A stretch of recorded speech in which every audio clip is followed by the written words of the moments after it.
The hangar was alive with the usual noise, fuel pumps whining, wrenches clattering against metal, and the low rumble of aircraft cooling from their last mission. But in the middle of all that chaos stood a man whose voice could silence entire platoons. Captain Ryland Pierce of the Navy SEALs walked in with the kind of authority that made even seasoned mechanics straighten reflexively. He wasn't here for an inspection, and everyone knew it. His team had returned from a mission 36 hours earlier, limping, exhausted, and frustrated. Their extraction had failed because the assigned combat pilot had frozen during an unexpected second wave of hostiles. The captain didn't blame the man, but he wasn't taking that risk again.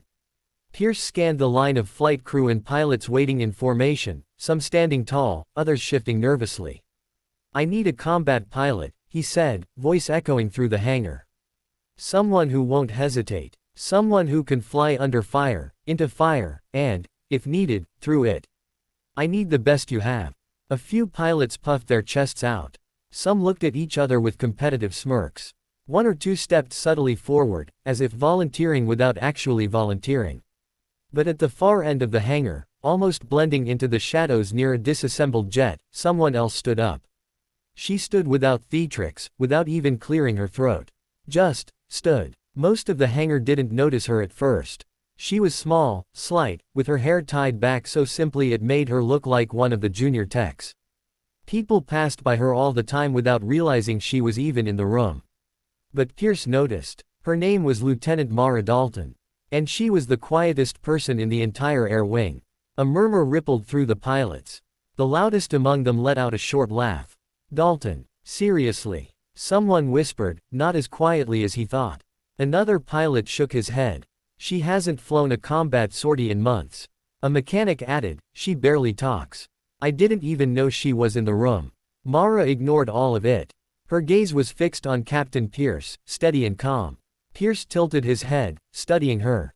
"Lieutenant," he said, "are you volunteering?" "Yes, sir," she replied, voice quiet but unwavering. A few people blinked. Some waited for her to be dismissed. But the captain didn't dismiss anything. Not with eyes like his, eyes trained to assess threats and talent faster than most men could blink. "Why should I pick you?" he asked. She didn't flinch. "Because I'll get your team home. Every time." The hangar fell into a rare, brittle silence. Confidence was common here, but that kind of certainty from someone so unassuming. That was different. One of the pilots stepped forward, irritation clear in his tone. "Captain, with respect, she hasn't flown a live fire mission since last year. And she's never flown with SEALs. If you want the best, pick someone." Pierce cut him off with a raised hand.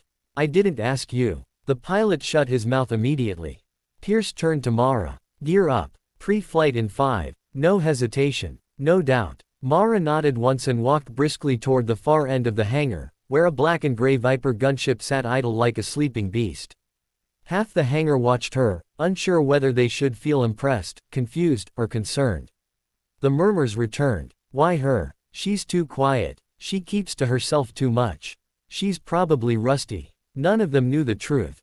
They didn't know that Mara had once been part of a classified aerial task force. They didn't know she had pulled off maneuvers most pilots wouldn't dare attempt in simulators. They didn't know that 2 years ago she'd saved a civilian convoy under fire so heavy it had turned the sky orange. And they definitely didn't know that she requested reassignment after losing her co-pilot, choosing silence over glory, service over ego. Maybe Captain Pierce didn't know all of that either. But he knew how to read people. And what he saw in her eyes wasn't fear or hesitation. It was something far rarer: controlled fire. Minutes later, the Viper's engines roared to life. The loading ramp dropped, and Pierce's SEAL team jogged in with their gear, each giving curious glances at their unexpected pilot. One SEAL leaned toward Pierce. "Sir, is she good?" Pierce didn't take his eyes off the cockpit. "We're about to find out." Mara completed her pre-flight with quick, precise movements. Everything about her was efficient. No wasted time, no wasted breath. She strapped in, ran diagnostics, and checked her weapons systems with the same ease most people check their watch. When the SEALs were secure, she lifted the Viper off the ground so smoothly the team barely felt the ascent. 10 minutes into the flight, their mission alert came in. Enemy drones detected, closing fast. Pierce glanced at her. "Lieutenant, how do you handle drones? Preferably by not letting them get close, she said calmly. Then she pushed the throttle. The SEALs braced themselves. The Viper shot forward like a bolt of steel lightning, banking sharply as Mara threaded them between canyon ridges with impossible speed. The drones followed, 4 of them, whirling like mechanical wasps. She flicked her targeting system on. Captain, firing. Do it. She squeezed the trigger. 2 drones exploded instantly. The other 2 dove toward them, firing bursts of plasma rounds that lit the sky in streaks of blue. Mara dropped altitude so suddenly the SEALs felt their stomachs rise to their throats. Hold on, she warned, only once. She spun the Viper into a tight, spiraling turn that wrapped behind the drones. Pierce stared, baffled. That maneuver wasn't in any standard combat manual. She fired again. A 3rd drone erupted in flames. The last drone veered away, trying to escape. Mara didn't let it. She accelerated, hard, closing the gap until she was practically on its tail. Her voice stayed level. Target locked. Send it, Pierce ordered. 1 shot. 1 explosion. 1 silent hangar suddenly echoing in their minds. They made it to the extraction zone early.